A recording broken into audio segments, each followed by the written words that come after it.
Well, I'm delighted to be here with Carol Ah. Carol, welcome to our program. I'm very happy to be here. Thank you, Molly. At a loss for words. That's not usually a problem journalists have. We must be, especially you, we must be in a moment. Yeah. Well, the title comes from the idea that we're losing the words that are vital to the conversations we need. They're being stolen and weaponized and poisoned. And so we don't have the language we need to talk about our society, and because it's been distorted.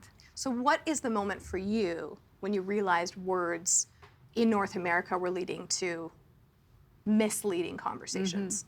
I learned a long time ago when I covered events in the field, when I went to cover wars and conflicts, people would always say, this came so suddenly, we didn't see this coming.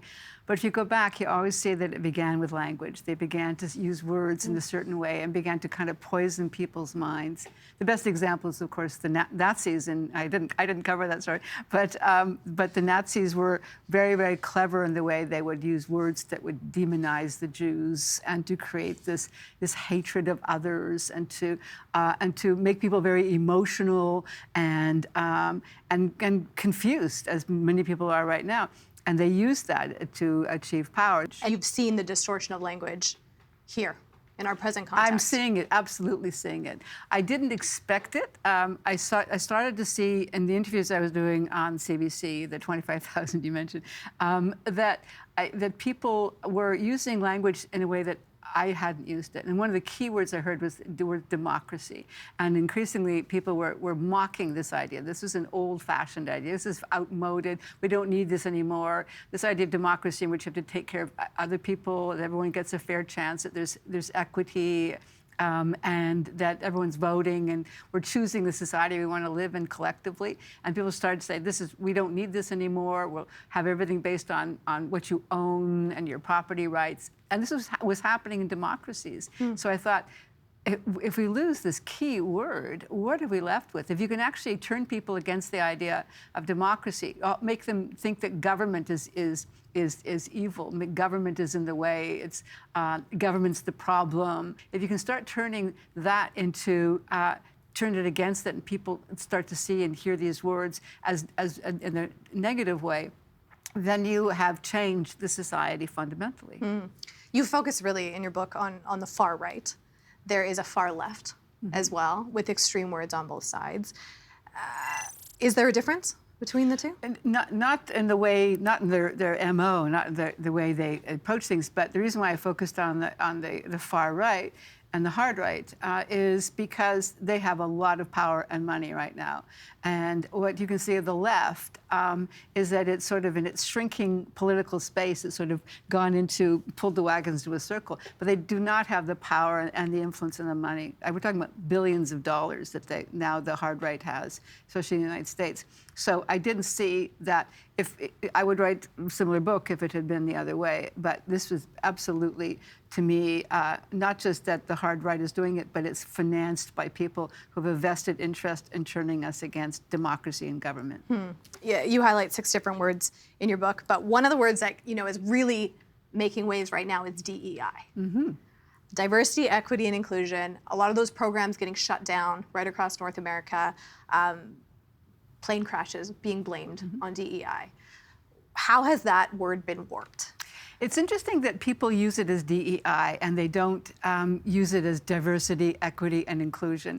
Because if you did say, well, I'm not against diversity, I'm just against all this DEI stuff, right? And often they'll call it woke. They'll say the woke mentality, the woke ideologues are doing this. I was in line waiting to catch a plane a few weeks ago, and the man in front of me, the plane was delayed, and the man in front of me turned to me and he said, you know why the plane is delayed? It's all this DEI stuff. And I looked and I said, he said, do you know what DEI is? I said, of course I know what it means. It's diversity, equity, and inclusion. And he looked for a moment like I don't think he'd ever heard that. He said, with all this DEI stuff, they're hiring all these DEI people. I think that it allows people to get into this idea that that the problem is with people of color having jobs. I mean, they actually start to think that. This is exactly how this works, right? That's exactly how the demagogues work. You get people, you have to have an other, you have to turn people against, there's this other out there, and they are the danger, and we're going to protect you from them. And so you saw what Donald Trump did during how he won the election, was to turn people against people of color. They began, the things he said were outrageous. They were extreme. But he colored it under this wokeism or DEI. Meanwhile, he was saying things like that these immigrants they'll be in your kitchen, slitting your throat and raping your daughters, and they're responsible for everything that's wrong. And people bought into that, because they think, okay, we can. So he's shifted. He starts with DEI and woke, and then it becomes quite clear what he's talking about. But people are already at that point comfortable with this idea that it's okay to be a racist and a bigot. You read about the power lie. What is that? The power lie.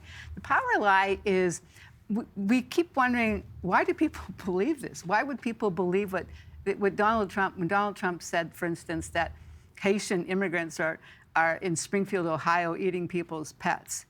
I mean, this is outrageous. We know it's not true. We still go out and we fact check this because we have to, but everyone knows it's not true. Even the people who are believing the lie know it's not true, but it's their lie. And so the person who tells the lie is their liar, and they own the lie. And so they wear the lie's ball cap, they carry the lie's flag in the pennant. And so there's a sense of power that comes with the fact that first of all, you can just make stuff up, but you're part of a cult. You're part of a team. You're part of something. A team. It's like you can actually share the lie, and it gives you this power. And all the better that the people that you don't like are outraged by your lie. And so you feel even more power with the lie, and so you get away with it. Trump has done that so well. He's done that right? so well, yeah. He's manipulated that and used it to his advantage.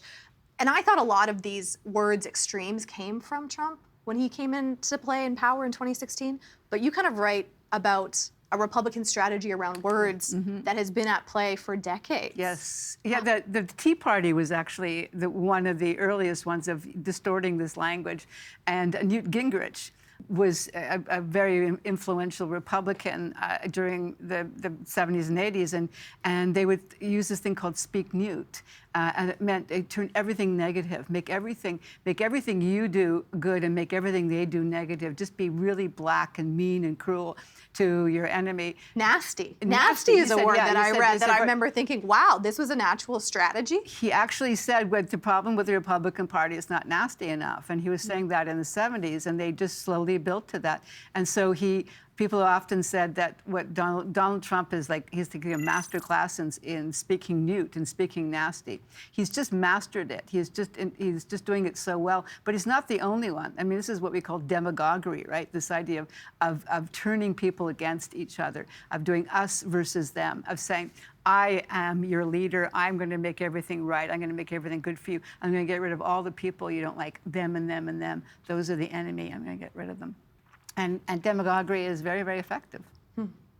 You read about a Canadian scholar, Thomas Homer Dixon, who researches threats around global security, and he believes the U.S. could be a right-wing autocracy by 2030 or even sooner. Many people I talk to say democracy in the U.S. as we know it is done. What do you think? Oh, there's no way around that. I mean, it absolutely is. And Pat Homer Dixon said that actually a couple of years ago, and with fear that this is what was going to happen by 2030. It happened in this election, but they've actually made that clear. They've said that. They said that there was not going to be a democracy, and that they're going to disband these institutions of democracy, and they're doing it. Like the only good thing I can say about Donald Trump is that he didn't lie about that. He told us he was going to be a dictator, and he's a dictator. And so, and people seem to be comfortable with that, which is even more alarming. Yeah, dictator in the U.S., though. You don't usually put those It two seems words like a together. contradiction, yeah. We're in a different world.